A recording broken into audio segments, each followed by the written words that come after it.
Buenas noches, estamos en Círculo Rojo, una emisión producida por Círculo Digital, la alianza de portales de periodistas. Hoy en una emisión especial porque fue el mensaje del informe, del segundo informe de gobierno del presidente Enrique Peña Nieto. Tenemos a Roberto Vizcaíno, director del diario digital En Directo, con nosotros y también columnista. Muchas gracias. También gracias Roberto por estar con nosotros. También tenemos a Adrián Trejo, columnista del periódico El Financiero y también un periodista con muchos años de experiencia. Gracias, Adrián, por estar con nosotros. Muchas gracias por la invitación. Pues el primer tema que quisiéramos comentar, se ha dicho mucho en estos días y lo fue más enfática la oposición en decir que el presidente seguramente iba a hablar, y hoy lo volvieron a decir, habló de las reformas como logros de su gobierno, cuando dicen los legisladores son logros del legislativo. Desde su punto de vista, si quieren, pues empezamos contigo, Adrián. ¿Son logros del Congreso, de las reformas, todos 11 paquetes de reformas que se aprobaron en los últimos meses, o también son logros del presidente, o son más logros del presidente? Pero yo, sin duda, le veo un gran mérito al gobierno de Enrique Peña, sobre todo en la conjunción de todos los partidos políticos a través del Pacto por México. Me parece que ese fue uno de los logros más importantes que hemos tenido hasta ahora de la administración de Peña, que pudo sentar a la mesa igual al PAN, al PRI y al PRD, y luego se fueron sumando los partidos chiquitos para hacer un consenso en torno a los temas que debían convertirse en reformas estructurales que demandaba el país, no de esta administración, sino ya desde hace varias décadas. Entonces yo ahí sí veo el primer logro de Peña, el haber conjuntado a todos los partidos políticos en una mesa para definir los temas de la agenda de las reformas. Y desde luego también es un mérito del Congreso. Yo creo que es un mérito compartido, no es todo del presidente, es un mérito compartido, porque si el PAN o el PRD se hubieran opuesto a estas reformas, no hubieran pasado, como hizo el PRI en su momento con las administraciones de Vicente Fox y Felipe Calderón, que bloqueó cualquier intento de reformas con cualquier pretexto. La oposición hubiera tenido la fuerza suficiente también para bloquear las reformas que proponía el presidente Peña. Yo sí veo entonces una disposición manifiesta del PRD, aunque votó en algunas en contra, en la mayoría estuvo de acuerdo.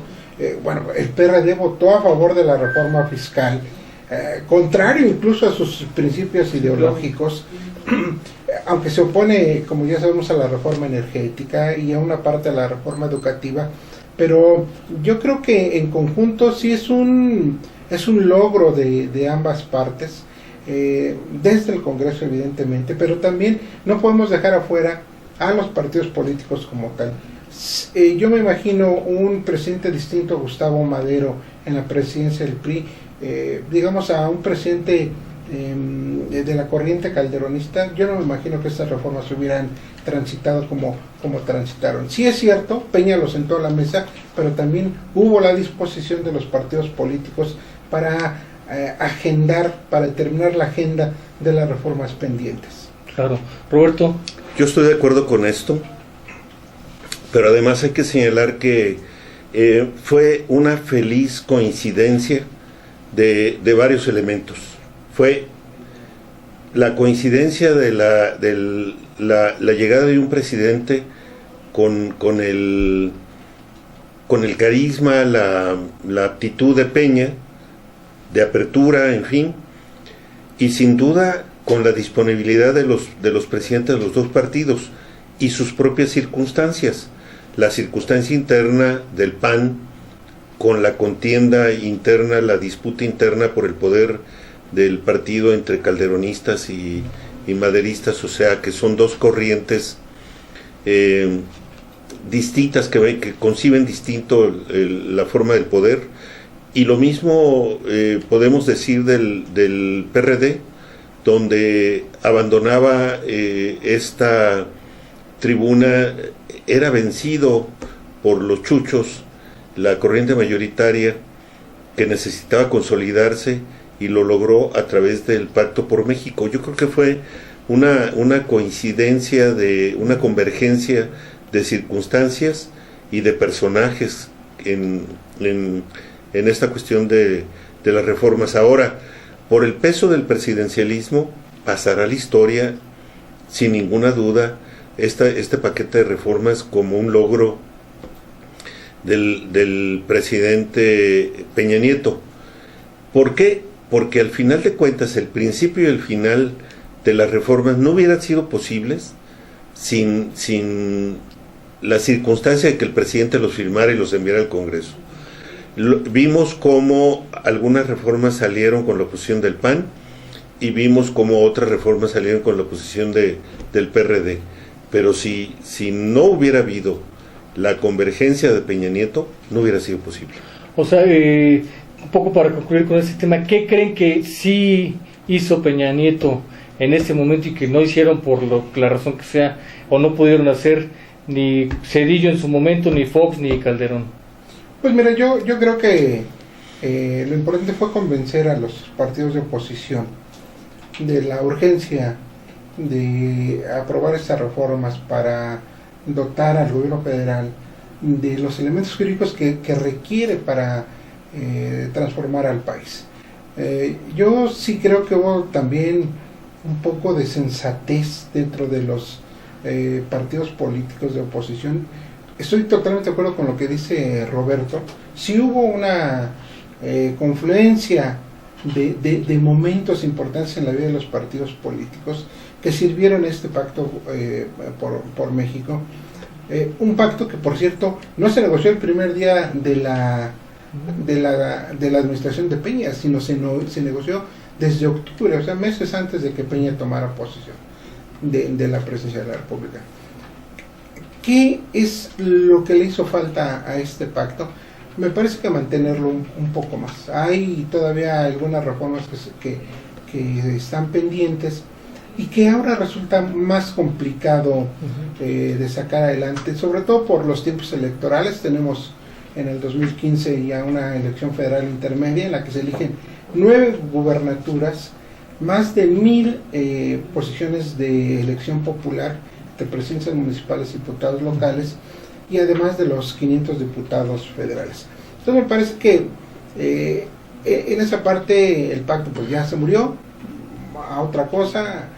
Dejamos de ser cuates y nos volvemos a adversarios políticos en una pelea, en una disputa por el control de la Cámara de Diputados. Me parece que esa parte sí se quedó pendiente. Habrá que ver cómo se desarrollan los acontecimientos en los próximos meses.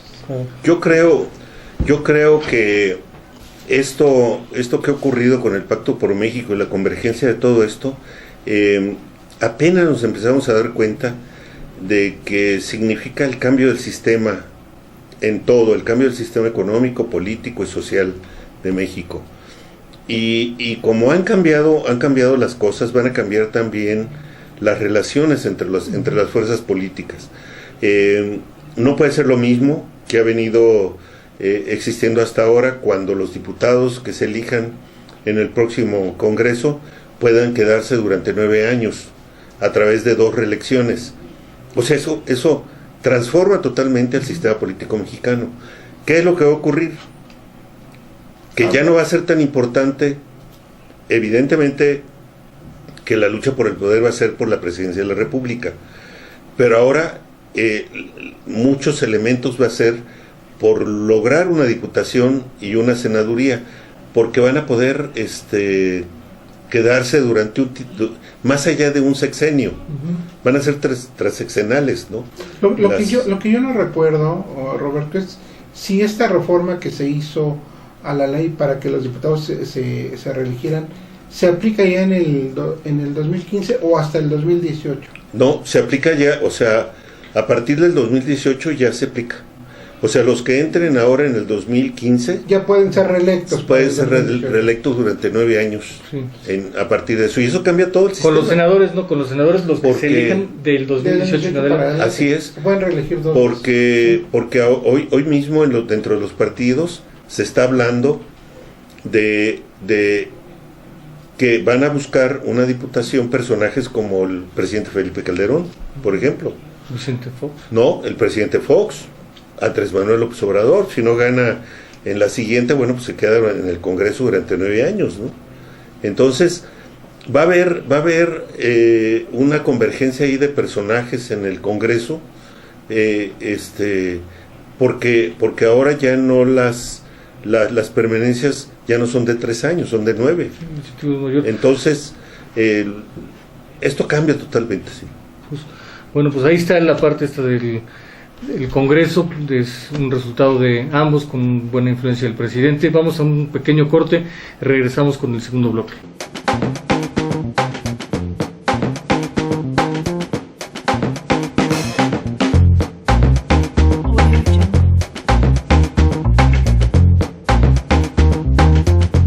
Bueno, pues seguimos aquí en el segundo bloque de el análisis del informe de gobierno, el segundo informe de Enrique Peña Nieto. Estábamos hablando de si las reformas, las tantas reformas que aprobaron en poco más de un año, son logro del legislativo, básicamente como un poco lo alega el PAN, o son un logro legislativo ejecutivo como lo hace ver el presidente. Está aquí con nosotros Daniel Pensamiento, periodista de muchos años de experiencia ya, todos los que se le ven en términos políticos, conoce profundamente el estado de Chiapas. Les dirige un portal que se llama insurgentepress.com.mx. Y Ariadna Lobo, bueno, es egresada de la carrera de Comunicaciones de la UNAM, es una voz joven que también nos va a dar su opinión al respecto. ¿Cómo ves esto que comentaba Daniel de los logros de quién son, en este caso concreto de las reformas? ¿Del presidente Peña nada más, del Congreso nada más, de ambos? Mira, mi opinión personal en este punto es que efectivamente el presidente de la República tiene el mayor mérito, porque al final de cuentas es el Ejecutivo el que promovió las reformas, aunque el Legislativo las aprueba. Digamos, el logro de Peña es haber sabido negociar o encontrarles a cada uno de las distintas fracciones el interés común. Si tú revisas en la reforma fiscal, que tantos problemas ha generado a un sector de la población, encontró alianza con el PRD, ¿sí? Y en la energética encontró alianza con el PAN.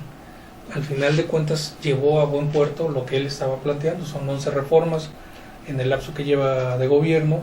Entonces, el mayor mérito está en cómo las operas y cómo las llevas a que se aprueben, ya sea de mayoría o de unanimidad. Al final de cuentas las reformas están. Ahora, que éstas se hayan traducido en beneficios, aún no podemos decir. Sí, otro tema, es otra discusión, ¿no? ¿Tú cómo lo ves? ¿Cómo lo ven tus colegas universitarios, los chavos que...? Pues todos pensamos realmente que sí fue un logro del presidente desde el pacto, ¿no? Lo llevó bien desde ahí y pues bueno, se concretaron al final todas las reformas y ya están aprobadas. Y sí, a mí me parece que fue un logro desde el pacto, ya lo tenían bien planeado. O sea, fue ahí donde, y en todo caso sí es logro más del presidente que del Congreso, ¿no? Sí, por algo no pudieron hacer estas mismas reformas, algunas de estas y otras más. Cedillo, Fox, Calderón, ¿no? Los antecesores, sí. ¿Crees que fue eso? ¿Qué ibas a comentar? Yo te digo, al final de cuentas encontró el interés común de cada partido. Uh-huh. Si tú ves la reforma energética, que ahora pareciera que es la que va a salvar el país de la situación económica, la logró empatar muy bien con el interés de los panistas, no con la de los perredistas. Sin embargo, la reforma fiscal, que muchos panistas criticaron, la empata muy bien con una petición añeja del perredismo de cobrarle más a quien más gana, ¿no? Uh-huh. Al final de cuentas esto ha generado ruido, pero fue como que hilando parte de el beneficio, el costo-beneficio, de alguna u otra manera se va a ver en la elección que viene, en la intermedia. Ahí vamos a saber de qué tamaño cada uno llevó en peso en sí político de lo que aprobó. ¿Creen que la gente está ya desesperada porque lleguen los beneficios de estas reformas? ¿O todavía que de alguna manera el presidente Peña Nieto tiene un pequeño bono que le sigue quedando de tiempo para que esto empiece a rendir frutos y de veras se vea en el bolsillo de la gente? En lo personal yo creo que hay verdades a medias en las reformas, Alejandro. Si tú ves con calma, la reforma energética no va a traer frutos inmediatos. Quienes la promueven hoy en día y dicen que van a bajar la luz, van a bajar, pues no se va a ver en 2-3 años. Yo creo que esto, para que aterrice, deberá pasar por lo menos una década. Y eso puede ser sin duda una piedra en el zapato que pegue en el bolsillo de los ciudadanos, porque tú les estás prometiendo algo tangible. Les dices, yo apruebo la reforma energética, voy a bajar el precio de las tarifas de luz, voy a bajar el precio del gas, de la gasolina, pero no se ve inmediato. Entonces, eso, por eso digo, es una verdad o una mentira a medias. Los quienes defienden hoy la reforma alegan de que los capitales van a llegar, pero para que esa inversión empiece a aterrizar, solamente hay varios ejemplos ahí. Mira, en Cuba, por ejemplo, los cubanos mandaron a hacer las plataformas para perforaciones profundas a China. Instalar una plataforma de esa magnitud les lleva solamente armarlas 2 años, instalarlas otros 2 años, y para que empiece a rendir frutos, olvídate, ¿no? O sea, no es una reforma que tú estés hablando de que mañana se van a generar 20,000, 30,000 empleos bien pagados. Yo creo que mucho de eso no se ha tal vez explicado muy bien. Cuando el presidente hoy sale a decir que la gente les dice si el jueves o el viernes, no se trata de que el jueves o el viernes. Al final de cuentas, tú prometiste algo, entonces tendrías que haberles dicho, es una reforma de gran calado, sí, que no se va a reflejar inmediatamente, no. Lo único que sí está abriendo esa reforma energética es la cartera crediticia de los bancos más importantes de este planeta para México, sí, sin duda. Y al mismo presidente tiene que tener claro de que no va a lograr aterrizar dentro de su propio gobierno, no le va a alcanzar el tiempo para festejar o festinar lo que hoy está plasmado en leyes, ¿no?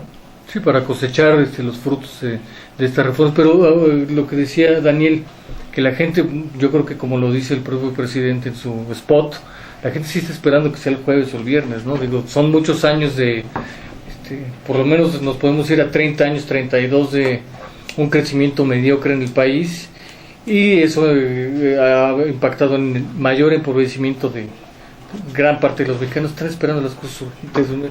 Los chavos, ¿qué esperan? Pues es que imagínate, ¿no? Que te digan, en 32 años van a empezar a dar frutos, se cae, ¿no? O sea, sería como un desastre. Todo el mundo, no, como que 32 años.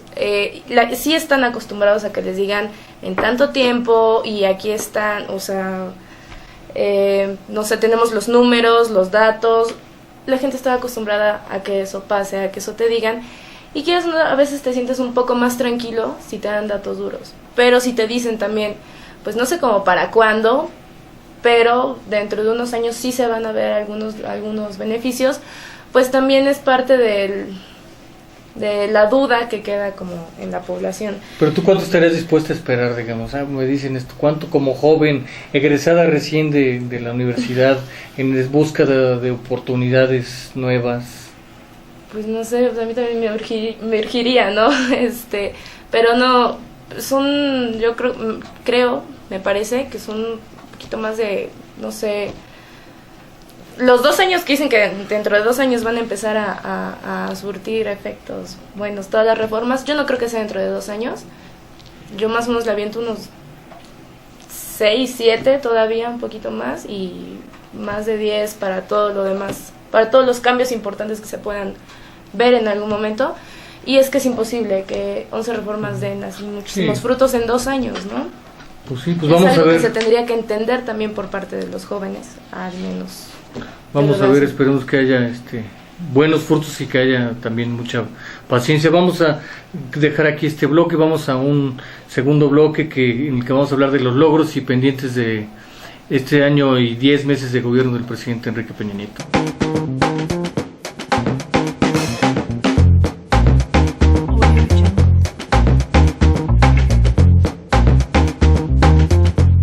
Bueno, pues continuamos aquí en Círculo Rojo, un programa especial por el segundo informe de gobierno del presidente Enrique Peña Nieto, una producción de Círculo Digital, el ecosistema de periodistas. Vamos a este segundo bloque que quisiéramos plantear el tema de los logros y pendientes de todo lo que informa hoy el presidente. ¿Qué creen que son logros reales, que si son tácitos, que están los puede sentir la gente día a día? ¿Y cuáles serían los grandes pendientes desde tu punto de vista, Ariadna? Los grandes logros, y para los jóvenes en este caso, sería la reforma en telecomunicaciones. Una de las cosas más importantes y que sí se veía y que necesitábamos era como este internet libre en la mayoría de los lugares públicos, y que sí va a beneficiar a muchísimos jóvenes, adultos. Bueno, eso ya no es independiente de los jóvenes. Para mí, uno de los logros fue la reforma en telecomunicaciones. ¿Cuánto se gasta, perdón, un joven en internet? Más que en llamadas telefónicas. Sí, creo, ¿no? Definitivamente, estás más tiempo en internet que lo que hablas por teléfono. Y prácticamente ya no hablas por teléfono, o sea, bueno, al menos yo no.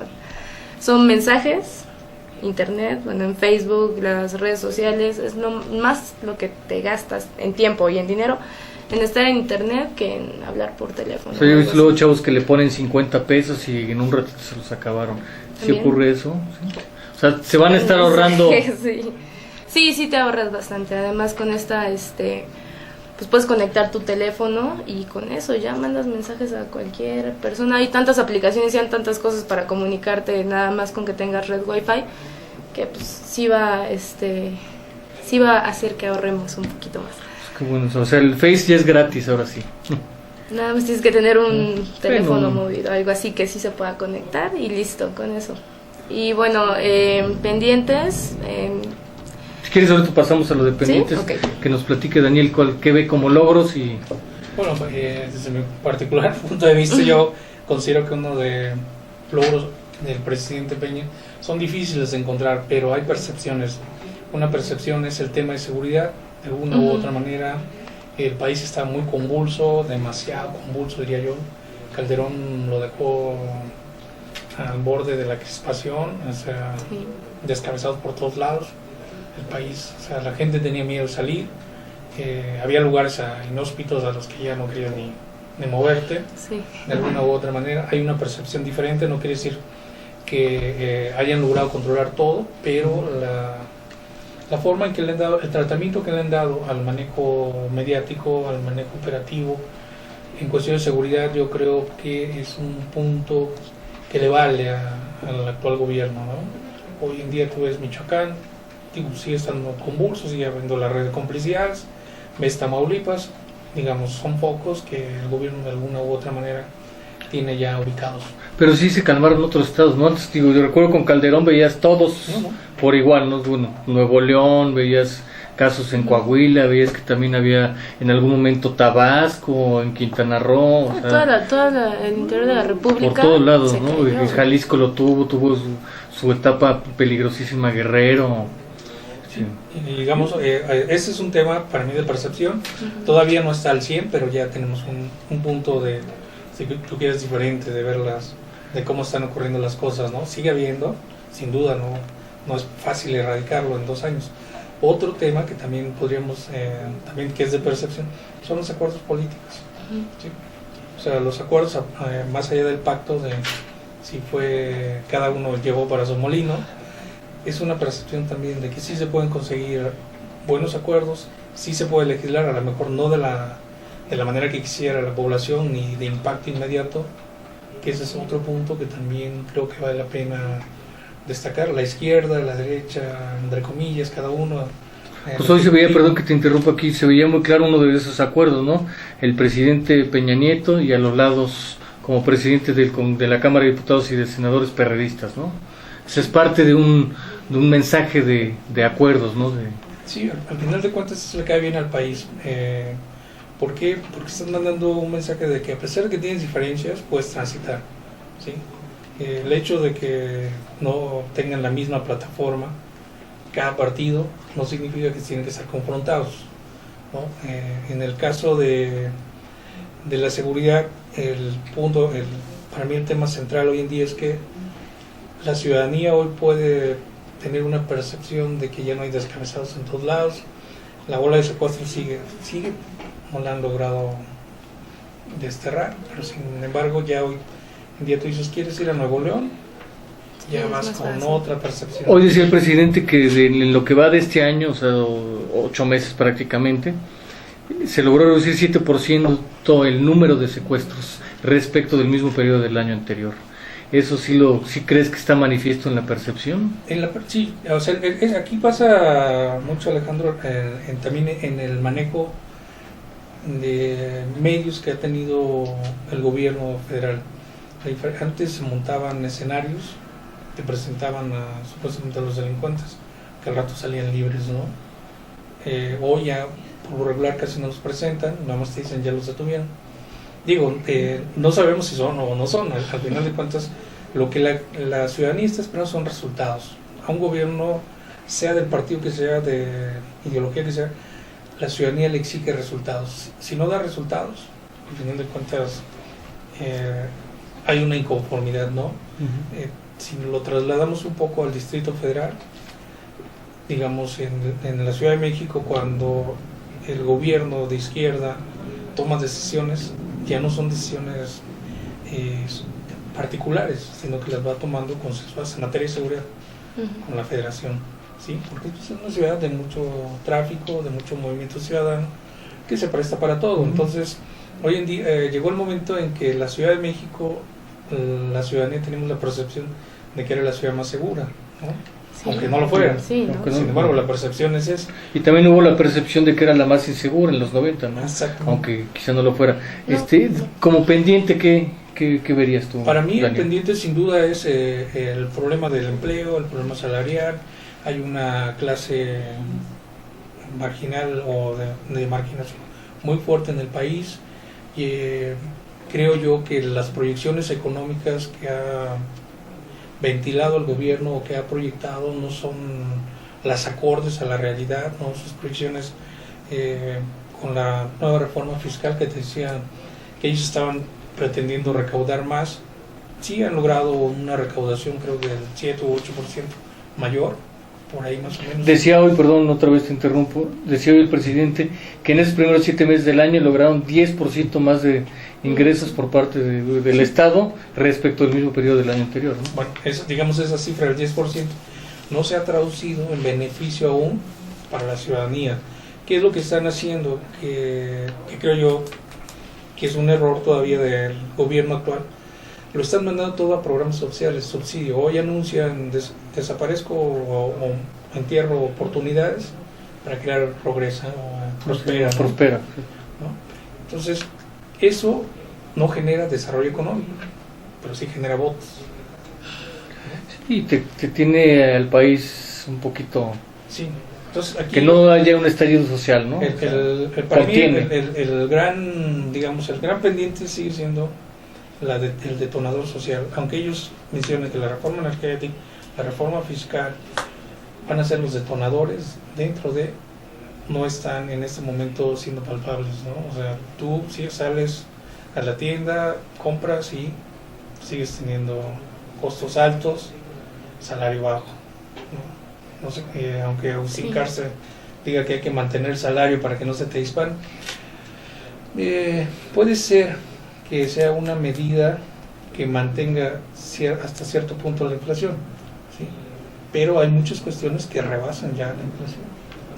Para mí el gran pendiente en este momento del gobierno federal y no de ahora sigue siendo el bienestar social, ¿sí? Hay una disparidad total. Tenemos una clase media pulverizada que trata de sobrevivir, una clase muy rica y una clase muy pobre. Pues eso, ¿tú cómo lo ves, Ariadna? Ya nada más, ¿qué pendiente brevemente verías? Sí, lo mismo bueno, los salarios, los beneficios, ahorita sí hay muchísimos problemas. Yo he escuchado a muchísima gente que se queja, ¿no? ¿Y qué van a Seguridad hacer social, con creo que sobre todo los chavos tienen ¿Qué van a más, hacer con más el, broncas que con nosotros los que no salarios? estamos tan bien Con en el ese salario tema, ¿no? mínimo y todo este problema. Y sí, una de las cosas que más preocupa es saliendo de la universidad, ¿qué vas a hacer? ¿Y cuánto te van a pagar, no? ¿Y cuánto vas a pagar tú? Porque también no tienes que mantenerte, y los costos de un departamento subieron, la renta y todo eso. Entonces, esa es una de las cosas que creo que falta, que se revise bien y que se proponga algo que sí ayude a todos. Y nada más quería destacar lo que habías dicho de los estallidos sociales. Lo vimos desde cuando empezó el mandato de Enrique Peña Nieto, ahora, ¿no? Cómo disminuyó todo esto, todos estas manifestaciones, y eso sería como un punto a favor para ellos. Atención. Pues bueno, cerramos este segundo bloque. Vamos en unos momentos a regresar aquí con Roberto Vizcaíno y con Adrián Trejo para hablar del aeropuerto, el nuevo aeropuerto que anunció hoy el presidente de la República. Y también vamos a regresar con Daniel y con Ariadna a hablar de este tema y del último que tenemos para hoy, que es el cambio del formato del informe. En un momento regresamos aquí en Círculo Rojo.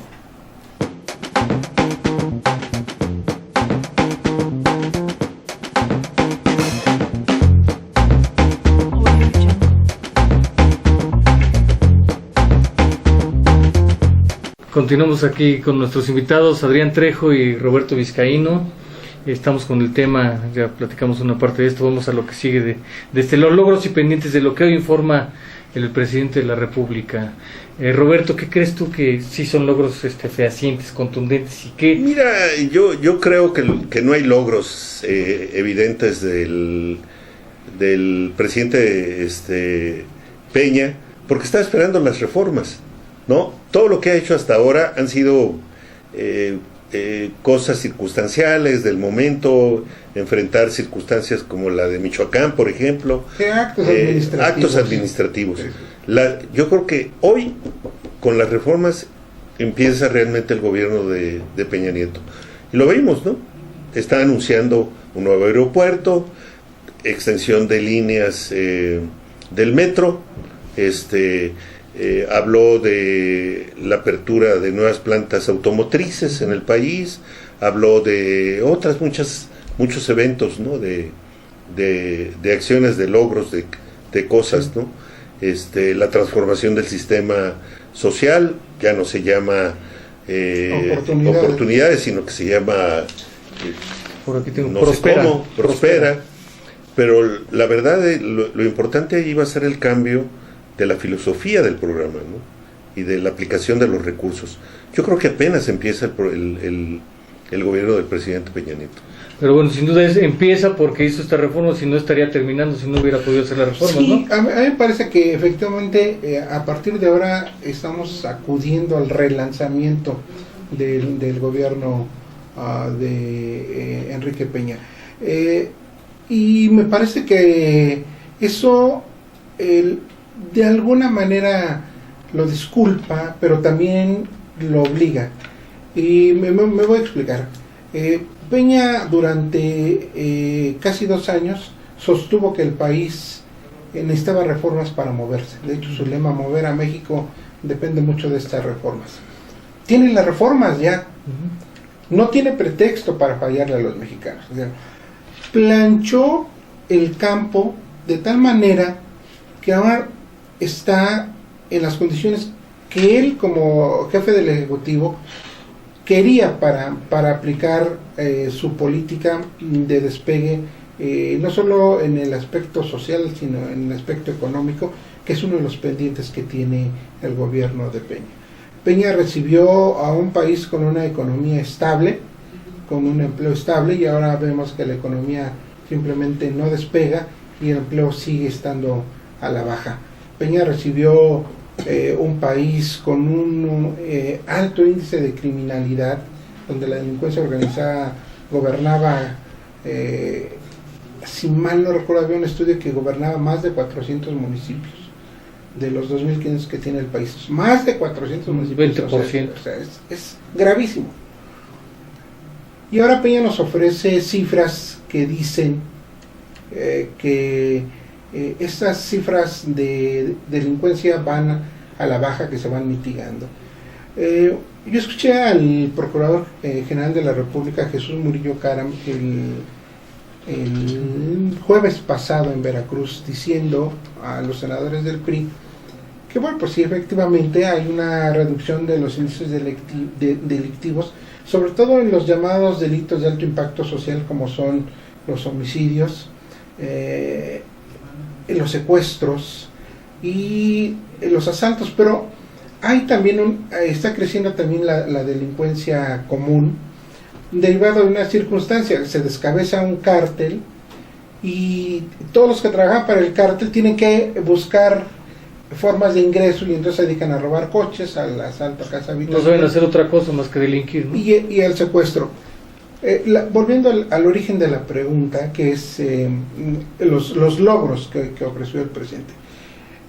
Yo coincido también con Roberto Vizcaíno en el sentido de que no hay mucho que celebrar y sí hay mucha expectativa por lo que viene.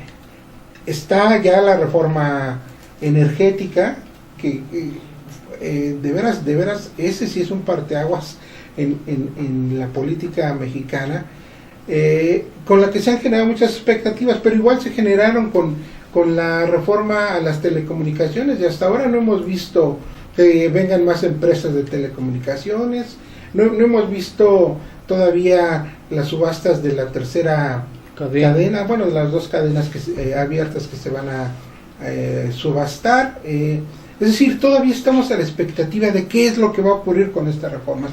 En conclusión, yo creo que poco que celebrar, quizás, y déjame ponerlo también encorchetado, el asunto de la reducción de la violencia en algunas zonas, como en Michoacán, donde efectivamente sí hay una reducción, aunque sigue habiendo delincuencia, no está erradicada. Algunas zonas de Tamaulipas, algunas, y pues yo creo que sería lo más destacado. ¿Qué es lo que ofrece? Bueno, ya dijo Roberto, el aeropuerto, que es la mayor obra de infraestructura en los últimos 20 años. Aunque ahí yo tengo una pregunta, no sé si ya los terrenos están comprados, porque tocan una parte de San Salvador. Otra vez San Salvador Atenco. Entonces yo no sé si esos terrenos, esos problemas que evitaron que Fox construyera ese aeropuerto, quedaron ya resueltos. Fíjate que ese punto es muy interesante porque hace 2 semanas hubo un enfrentamiento interno en San Salvador Atenco y se habló de que lo hubo porque un grupo que se opone a otro que acepta la venta de los terrenos. Eso quiere decir que están en la negociación de los terrenos. Sí, pero también ahora van a utilizar una buena parte de terrenos federales que con los que está apoyando el gobierno del Distrito Federal, que liberó, que son de la parte como trasera del aeropuerto. Ajá. Dentro de la ciudad, y van a requerir menos terrenos de Atenco, de Texcoco. Creo que eso va a ayudar ahora. Sí ayuda, pero sin embargo sí hay una afectación a esa zona. Por eso ese problema. De hecho, no es un problema nuevo.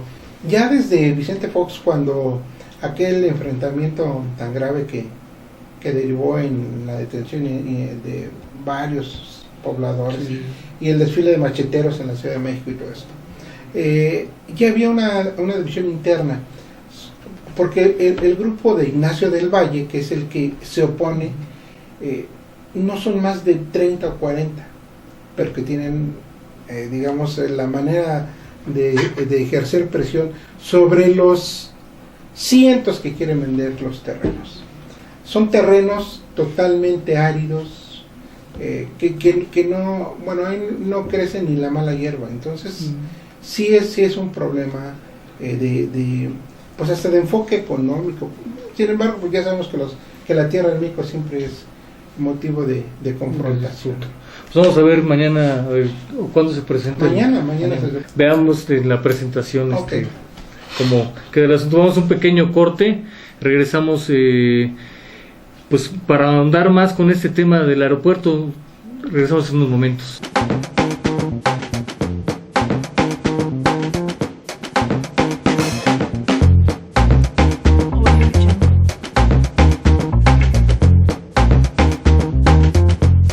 Continuamos con este tema del segundo informe de gobierno, el anuncio del presidente Enrique Peña Nieto del nuevo aeropuerto para la Ciudad de México, que tendrá una capacidad para mover 120 millones de personas al año. Roberto, preguntarte también ahí, Adrián, ¿por qué ahora creen que sí pudo Peña con esto y igualmente en el pasado Fox no? ¿Qué se hizo bien ahora o fueron las circunstancias? Yo creo que no hay nada nuevo, ¿no?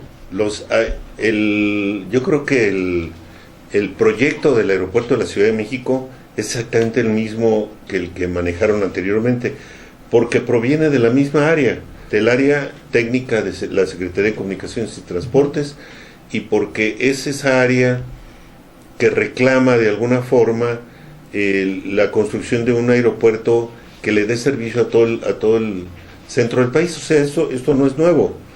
¿Qué es lo nuevo? Yo creo que es la forma de negociar, ¿no? Y yo creo que deben de tener relativamente solucionado si no lo hubiera lanzado el proyecto. Peña no es Fox. Peña tiene una inteligencia estructural mucho más allá de la que le conocimos a Fox. Además tiene un equipo político y técnico mucho más integrado y más capaz que el que tuvieron los dos presidentes anteriores.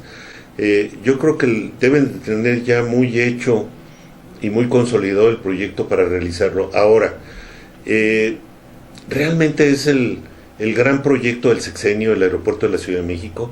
Yo creo que no. Yo creo que los grandes proyectos de desarrollo están en lo que decía Adrián, en el área de las telecomunicaciones y en el área de la energía. Allí es donde van a estar los proyectos que van a generar empleo y que van a generar toda una cadena productiva muy importante que va a reflejarse en el bienestar de las familias mexicanas. El aeropuerto yo creo que es un proyecto mediático, es un proyecto de impacto psicológico. Yo sí pude. Yo sí pude, y miren porque no va a poder Peña Nieto hablar de todas las obras, por ejemplo, de la cuestión energética, de los gasoductos que se van a abrir, de las petroquímicas, o sea, va a ser otra cosa, ¿no? Claro. Ahora también aquí vemos el encargado de este proyecto, pues es el exgobernador de Hidalgo, que en su momento, 2001, 2002, era Manuel Ángel Núñez Soto, pugnaba fuertemente porque el aeropuerto se hiciera en Hidalgo, ¿no? Es también un poco compensar y cubrir ciertos intereses o atender ciertos intereses de la gente que legítimamente quería el aeropuerto en Hidalgo y ahora los incluyen en el del Estado de México. Yo creo que la selección que hizo Peña de Manuel Ángel Núñez Soto se debe al conocimiento que precisamente tenía ya Manuel Ángel Núñez Soto del tema. El ex gobernador de Hidalgo le dedicó por lo menos 4 años de su administración a estudiar en serio. Viajó a muchas partes del mundo para conocer cómo es que se construyó un aeropuerto y bajo qué condiciones, qué dirección del viento debía predominar, es decir, detalles de ese tipo. Hay que decir otra cosa. Manuel Ángel Núñez Soto fue el negociador en Canadá del Tratado de Libre Comercio.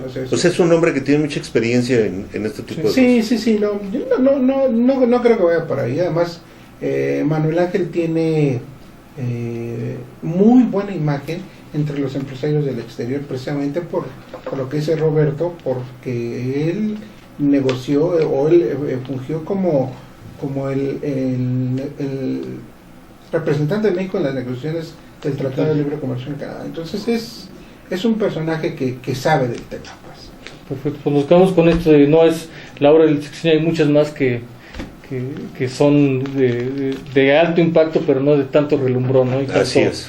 Interesante político. Vamos al último bloque, en unos momentos regresamos.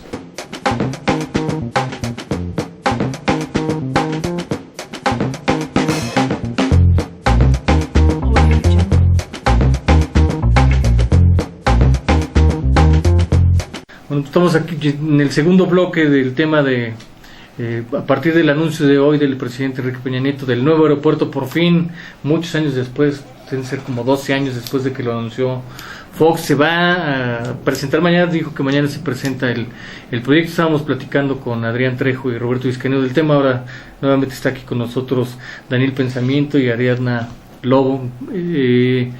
¿Qué te pareció el anuncio en medio del segundo informe? Cubre también una parte de esta tradición política del segundo, o bueno, de usar el informe para un anuncio espectacular, ¿no? Sí, sin duda.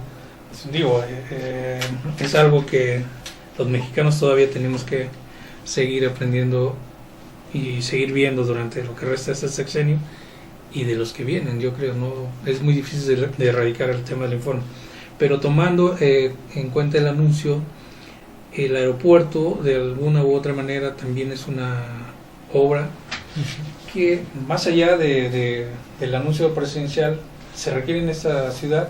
Sí, lamentablemente pues es una ciudad capital, es una ciudad que mueve, en la Ciudad de México aterriza un vuelo cada minuto, más o menos.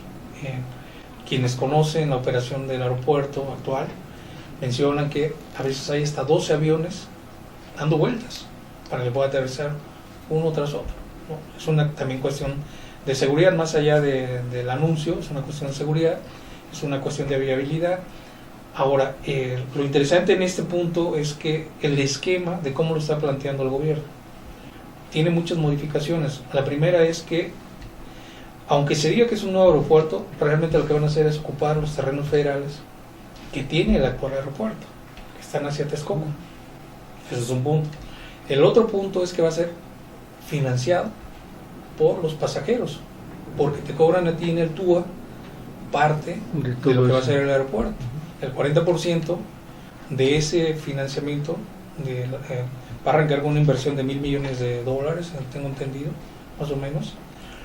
El TUA es el aval para que los bancos vayan financiando el crédito al gobierno, ¿sí? Entonces los pasajeros, a través de las líneas aéreas, estamos siendo el garante, vamos a ser los garantes, o quienes usan aviones o usamos aviones, al pagar en el TUA, que ya se aumentó, no sé si se han dado cuenta, sí. Se lo incrementaron. Desde 2002 de los avionazos empezó una escalada del TUA, ¿no? Es interesante porque estás hablando de una inversión muy fuerte, también tienen que utilizar un tema de tecnología, esa es una fangosa, hoy en día dices, bueno, no es fácil construir allí, ¿no? Perdón que te interrumpa, ¿por qué crees que ganó Texcoco y no Hidalgo, que había un proyecto allá por la base de Santa Lucía? Y que además, una paradoja, perdón que interrumpa, el encargado del aeropuerto acá en Texcoco es el que fue gobernador de Hidalgo, Miguel Ángel Núñez Soto, ¿no? Sí, increíble. No, por la forma en que están presentando el proyecto, entiendo que por cuestión de estructura, de movilidad de pasajeros, que es más fácil empatar la Ciudad de México hacia esa área que llevarla hasta Hidalgo. No sé que el costo-beneficio sea en tiempos, pero creo que da, no conozco exactamente el proyecto a fondo, pero por lo que he visto y he leído, tengo la impresión de que permite que esta área del aeropuerto, del actual aeropuerto, se convierta en una mega zona de comercios, hoteles, y a partir de allí puedas tener tú la movilidad para las nuevas pistas, ¿no? Así lo estoy entendiendo, no sé, a lo mejor estoy equivocado, e incluso porque si no tendrían los problemas de movilidad con los taxistas, actualmente las concesiones de taxis, ¿no? Tendrías que crear nuevas rutas y en la Ciudad de México, pues tú mejor que nadie sabes que los maestros los bloquean, los antorchistas, y cualquiera que se le ocurra cerrar una vía alterna te genera un caos. Entonces tienes que tener una seguridad de que los pasajeros lleguen a un lugar y puedan abordar los aviones. Es un gran proyecto. ¿Tú qué opinas, Ariadna? Pues tal parece que es el presidente al que todos van a envidiar, ¿no? Enrique Peña viene, hace que regrese el PRI, le sale lo de la reforma energética, le sale lo de las telecomunicaciones, lo del aeropuerto que no pudo Fox, la reforma hacendaria que no pudo Fox. No fue la de Fox, pero tampoco. O sea, parece que le está saliendo todo, ¿no? Pues yo todavía... Esto incluido que es un megaproyecto, ¿no? Todavía sí le doy el beneficio de la duda, todavía faltan unos años, a ver qué tal. Y pues sí, al final de cuentas, hasta ahorita todo le ha salido bastante bien y ha tenido varios puntos a favor, ¿no? Entonces, sí habría que ver, todavía falta bastante. Se te hace una monstruosidad el aeropuerto, dice que va a mover 4 veces más gente que el aeropuerto actual, o sea, 120 millones al año de personas. Pues sí suena como un megaproyecto. No sé qué tan pues habría que ver también los beneficios, cuándo va a estar, cuándo se van a empezar a ver los resultados, pero sí se escucha un megaproyecto. Pues a ver si va a mover tanta gente y va a ser todo lo que dicen. Regresamos a lo mismo, ¿no? Pues hay que esperar a ver qué pasa, hay que esperar a que se den todos los resultados que tienen que darse con todos los proyectos y las reformas que hizo. ¿Y tú cómo ves esto que le decía Ariana a Daniel, que pues parece que le está saliendo todo? Por lo menos son reformas y proyectos que se intentaron muchas veces y ni siquiera llegaron a reformas, o no llegaron ni siquiera a proyectos presentados como el que se va a presentar mañana. Sí, el tema pasa mucho por lo que hace rato comentábamos.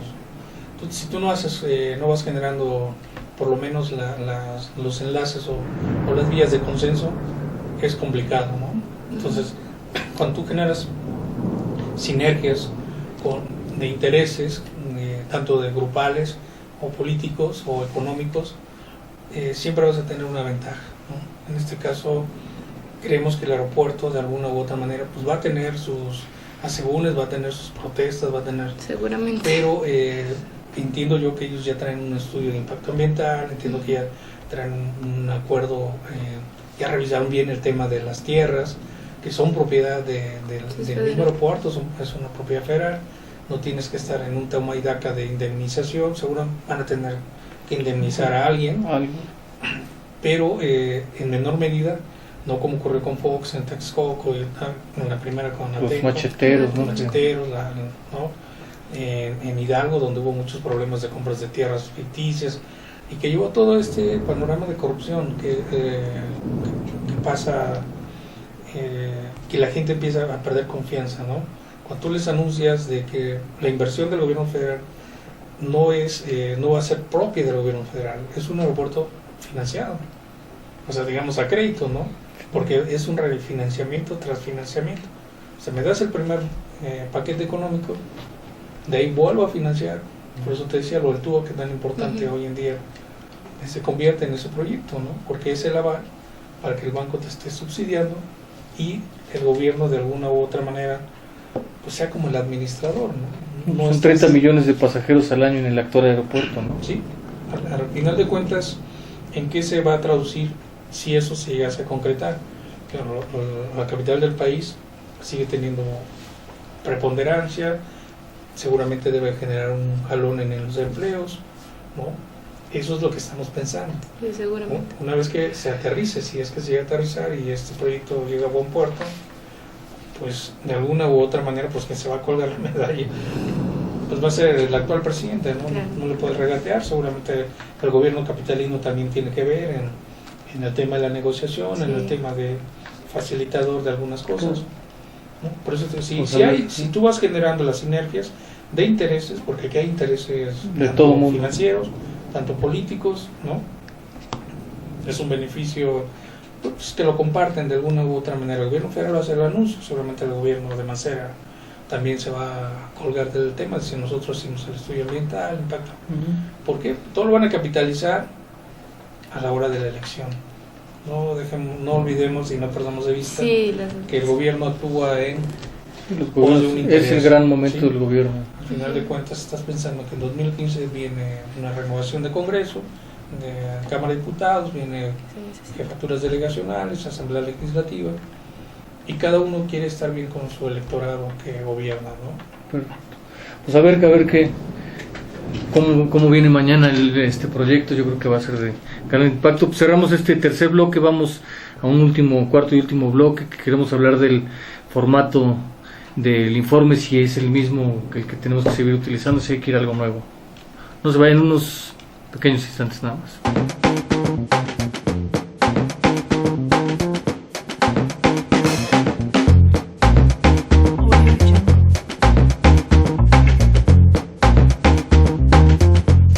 Bueno, pues estamos en el último bloque aquí de Círculo Rojo, un programa producido por Círculo Digital, el ecosistema de periodistas.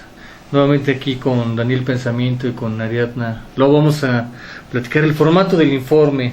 El formato fue la mayor parte de quienes estamos aquí en esta, bueno, los que estamos en esta mesa, conocimos el viejo esquema. Ariadna ya no le tocó, o no te has de acordar muy bien del viejo esquema del día del presidente, que empezó un poco a perder fuerza cuando Porfirio Muñoz Ledo interpela a Miguel de la Madrid en el 1988 en su último informe, bueno, pues que no se diga de Salinas, y después ese Zedillo, cuando pierde la mayoría del PRI, que ya le responde, eso de responder es una forma de decirlo, la oposición, el informe Porfirio Muñoz Ledo nuevamente, y hasta el 2006, que después de la polémica elección de ese año, que sí hubo fraude o no en contra de López Obrador, no había condiciones para que Fox estuviera en el Congreso leyendo ante el Pleno su último informe. Pues ahí se tiene que ir sin leer su último informe o leer su mensaje. Al siguiente año Calderón incluso reforma la ley para que el presidente no tenga la necesidad de no esté obligado a ir al Congreso a leer su informe o un discurso, y simplemente cumple con la obligación de entregarlo, que lo hace el secretario de Gobernación. Y Calderón empezó con una moda o una tradición de al día siguiente leer un discurso. Lo hizo él en el Museo de Antropología, muy en el estilo de los panistas, y ahora el presidente Peña hace algo parecido, pero lo hace en Palacio Nacional, muy en el estilo del PRI, de esta parte de visión republicana, ¿no? ¿Cómo ves, Daniel, este formato, el de hoy? ¿Hay que ir hacia el pasado, a un formato del Día del Presidente, o hacia dónde tenemos que ir? ¿O dejarlo como está hoy? Mira, al final de cuentas, el tema pasa hacia la ciudadanía. ¿Para qué le sirve un informe a la ciudadanía? ¿Para qué le sirve un mensaje que el presidente de la República da? ¿Sí? Hace rato mencionabas en un bloque, en la plática, Alejandro, de que se utilizan para hacer grandes anuncios, ¿no? El presidente hace un gran anuncio. Si te das cuenta, en Palacio Nacional hoy, ¿quiénes están? Pues, la cúpula política, la cúpula empresarial, ¿no? La cúpula de dirigentes campesinos o sindicales, pero al final del día los ciudadanos comunes están en su empleo, están trabajando. Sí, ¿Cuántos escucharon el mensaje del presidente? Pues al rato a lo mejor las televisoras nos van a decir, Ibope nos dice que tantos millones de mexicanos pusieron atención. Anteriormente se hablaba del Día del Presidente, y en las universidades, yo recuerdo, en mi época, había una clase en la que nos encargaban de escuchar el informe y hacer pues desde la primaria yo me acuerdo que un resumen de lo más importante. Tienes que comprar el periódico, ¿no? Entonces, antes pues estabas obligado a verlo porque tenías que llevar la tarea, ¿no? Hoy en día no. Pero también aquí hay algo que incluso comentábamos fuera de grabación. El informe es ante el Congreso de la Unión. O sea, eso es lo que hay que dejar claro. El discurso de hoy del presidente es un discurso en el que él, por voluntad, le trata de informar al pueblo, ¿no? Porque él no tiene la obligación constitucional de informarlo al pueblo. Incluso en el primer informe de gobierno de Fox, en el 2001, cuando está leyendo su discurso ante el Pleno de la Cámara, en algún momento dice mexicanos y mexicanas, y los congresistas, los diputados le reprochan que no está hablándole al pueblo de México, que le está hablando al Congreso, que no tenía por qué haberse dirigido. ¿Creen que ustedes que hace falta eso? Que a lo mejor por eso la gente no le toma interés al informe de gobierno, porque lo sienten muy despersonalizado, dicen cosas que no les interesan. ¿Tú qué opinas? ¿Qué te parece? Sí es importante que hagan el discurso, y sí, también es importante que sí le hablen como a los mexicanos y a las mexicanas, como Fox. No, sí se necesita, porque a final de cuentas, pues el presidente está sirviendo a toda una nación. O sea, no es solo a los diputados o a los senadores, ¿no? Uh-huh. Es importante que sí, como por respeto, tengan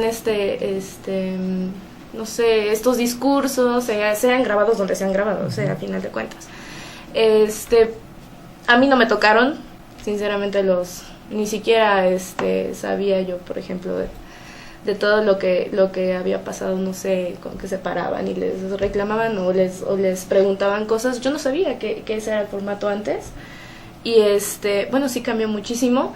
Y quieran no, es una cuestión también de cuidar, ¿no? De cuidar al presidente, de cuidarse un poco de todos estos escándalos que se pueden dar.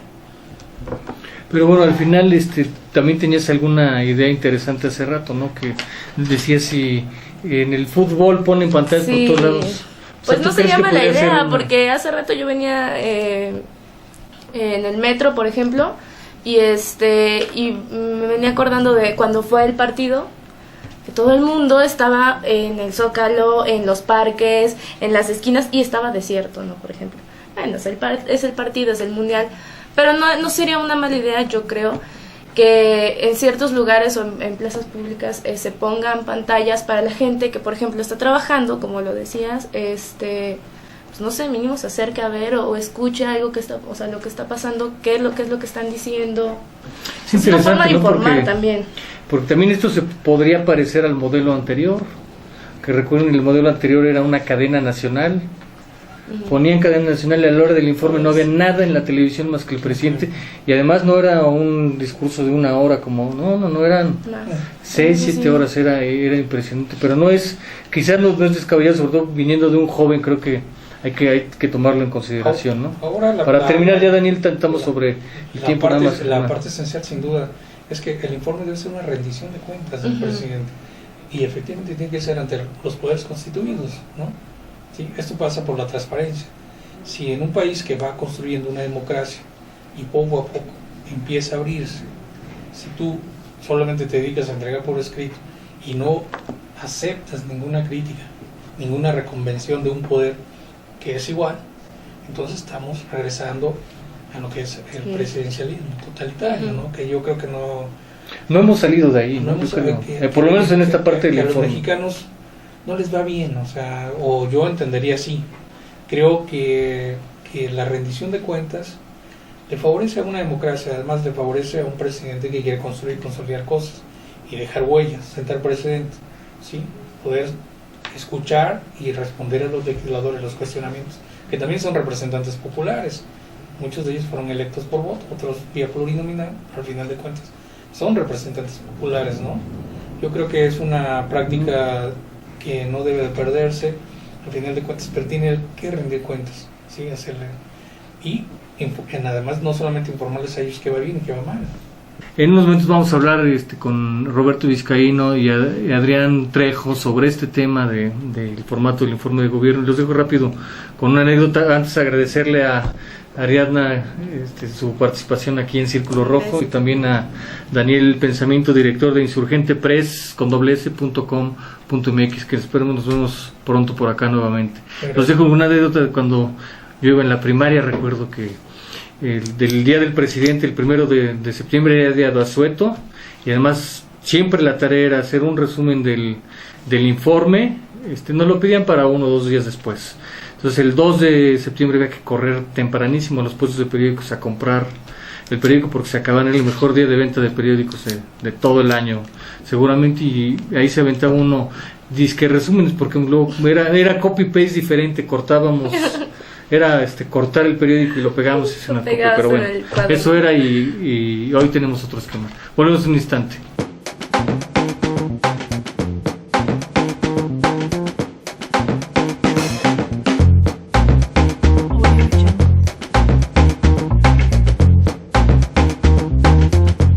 Pues llegamos al último tramo de este programa Círculo Rojo, con una discusión que va a venir y seguramente habrá cambios en el próximo año. El formato del informe de gobierno. Venimos de lo que fue el día del presidente y cómo hubo estas transformaciones desde la interpelación de Porfirio Muñoz en el 88 a De la Madrid, lo que pasó en 2006 con Fox, hasta este momento. ¿Cómo ves, Adrián, este formato, lo que vimos hoy de informe, que además ni siquiera es un informe al Congreso como dice la Constitución? Hoy fue un mensaje, ¿no? Un mensaje de la nación. Sí. Mira, a mí me parece que estos mensajes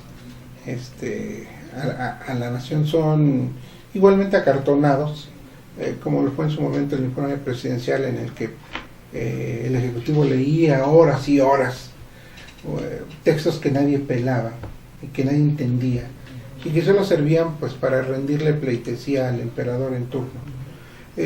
Me parece que este formato también ya dio de sí.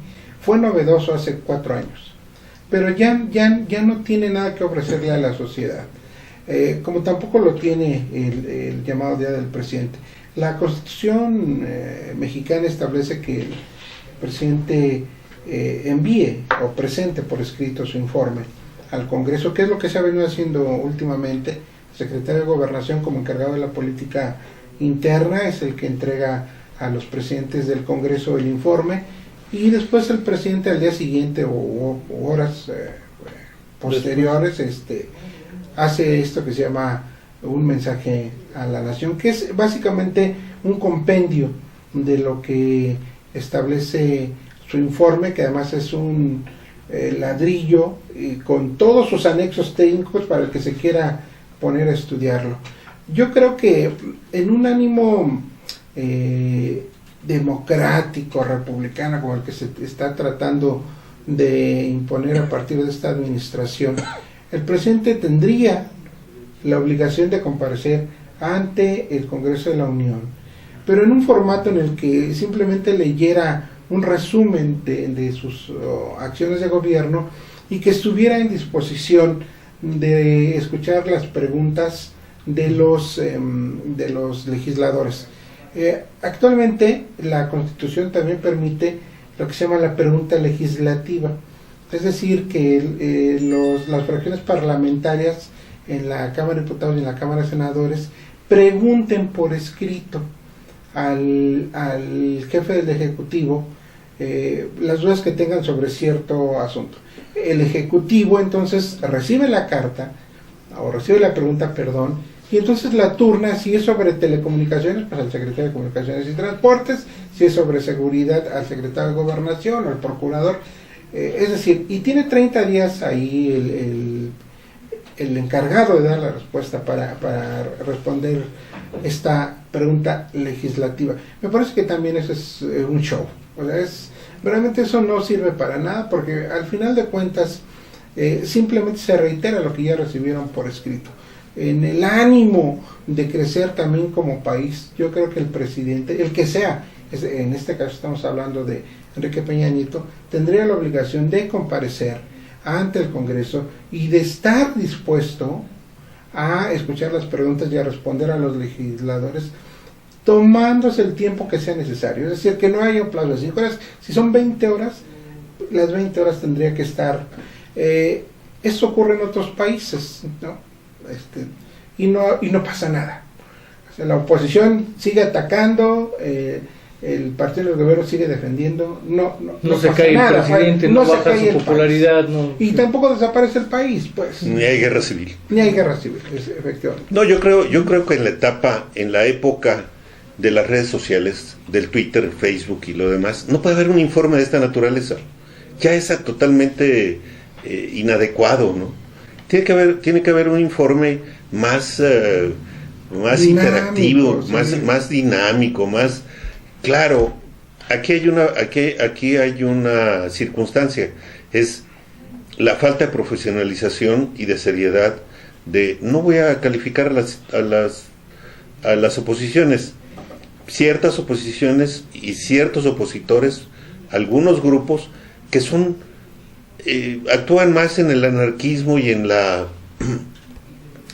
esa inmediatez emocional, ¿no? De actuar con pancartas y tomas de tribunas y cosas de naturaleza que en otros países ciertamente no se da. Hay una interacción muy dura, una interpelación fuerte a los presidentes, a los jefes de Estado, sí, pero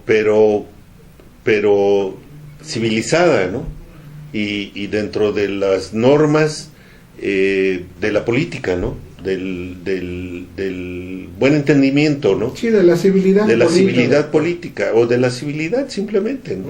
Como fue el debate energético, ¿no? Así es, sí. Y yo creo que esto es inevitable en México. En los próximos, si no es en el 2015, será en el 2017 y 17. ¿Por qué? Volvemos a lo mismo. Ya el sistema político ya cambió con la reforma política, con las nuevas integraciones de la Cámara, ¿no? Ahorita va a ser de la Cámara de Diputados, posteriormente será la de senadores. Entonces, estos diputados que vendrán tendrán que cuidarse si quieren ser reelegidos y no caer en estos juegos de violencia, de lo que vimos en el 2006, a finales del 2006, con la toma de posesión de Calderón, de que cerraron las puertas, se pusieron cadenas, o en estas últimas fechas que llevaron flores los diputados, algunos diputados, y venían 2 víboras ahí, ¿no? O sea, son infantilismos, ¿no? Sí. Pues ya no, esa manera de conclusión, dentro de lo ideal que planteabas tú, Adrián, a lo posible, ¿qué crees que podamos estar platicando dentro de un año de los cambios que hubo al informe, al formato del informe del gobierno? Mira, siendo total y absolutamente realista, me parece que no habrá cambios. Va a quedarse igual. Sí, no, y por una sencilla razón, tanto los legisladores de todos los partidos como los partidos políticos se centrarán a partir de ahora en el proceso electoral del 2015 y no tendrán tiempo u oportunidad o ganas, o las tres cosas juntas, de poder integrar una iniciativa de ley para cambiar la Constitución y que se modifique el formato del informe. Yo soy totalmente objetivo en ese caso, creo que no habrá cambios. Yo también creo que, como Roberto, que esos tendrían que darse a partir de el 2016 con la nueva integración de la Cámara de Diputados. Roberto, nada más como conclusión. Así es, yo igualmente no creo, estaremos viendo el próximo año los primeros resultados de las reformas. Aquí hay algo que hay que destacar. Hay analistas que advierten que en el 2013 el gobierno de Peña Nieto, Luis Videgaray, aplicó solo el 30% del presupuesto federal, de un presupuesto que tenía un monto sobre los 4 billones de pesos. Y hoy llevan aplicado solo el 40%. Esto significa que el gobierno de Peña Nieto debe de tener un fondo o varios fondos que suman alrededor de los 5 billones de pesos, que son los que le hacen falta, recursos que le hacen falta para el tránsito de la nueva sistema en Pemex y la Comisión Federal de Electricidad. Yo creo que allí vamos a empezar a ver empleo, creación de empleo, derrama de recursos, ahora sí, ¿no? Y esto tiene que ver también con la tercera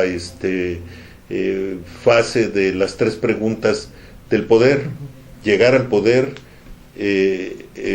lograr el poder y mantener el poder. Entonces la necesidad de la preservación del poder está en buena medida en los primeros resultados de las reformas. Vamos a ver qué pasa en el siguiente año. Agradecer la presencia de Adrián Trejo, Roberto Vizcaíno en esta emisión más de Círculo Rojo, producido por Círculo Digital, el ecosistema de periodistas. Nos vemos la próxima semana en la siguiente edición. Gracias, buenas noches. Buenas noches. No va a haber, ¿verdad? No le van a entrar. No, ok.